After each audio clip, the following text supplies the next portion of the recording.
સુરતમાં 50થી વધુ રત્ન કલાકારોને ઝેરી દવાની અસર સર્જાઈ હતી, જેમાં પાણી પીધા બાદ રત્ન કલાકારોની તબિયત લથડતા તેઓને હોસ્પિટલ ખસેડાયા હતા. કાપોદ્રા વિસ્તારના મિલેનિયમ બિલ્ડિંગમાં આવેલી અનબ જેમ્સ નામની કંપનીમાં આ ઘટના બની હતી.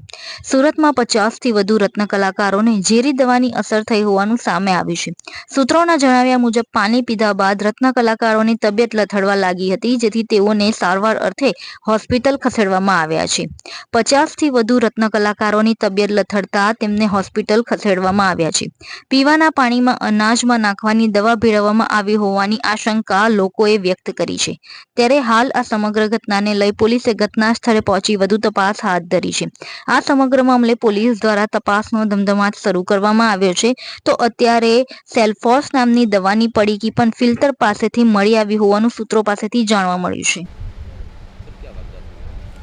आज कापोद्रा पुलिस स्टेशन के विस्तार में मिलेनियम कॉम्प्लेक्स में अनब जेम्स नाम की जो कंपनी है, उसमें सुबह कुछ लोगों ने कंप्लेन किया पुलिस स्टेशन में कि ऐसा ऐसा घटना हुई जिसमें एक पानी की टंकी में किसी असामाजिक तत्व ने सेल्फोस जो पॉइजनस सब्सटेंस होता है उसका पैकेट फाड़ के डाल दिया था.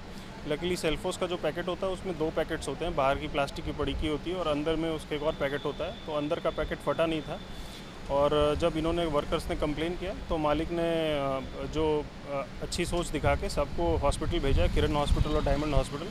और अभी तक किसी की जान माल की हानि नहीं है और लेकिन ये काफ़ी सीरियस घटना है और इस पर हम तपास कर रहे हैं. फॉरेंसिक्स की टीम भी हमने बुलाई है. अभी सीसीटीवी फुटेज हम देख रहे हैं और जो भी जिसने भी किया हो उसके खिलाफ हम गुनाह दाखिल करके कड़क कार्रवाई करेंगे.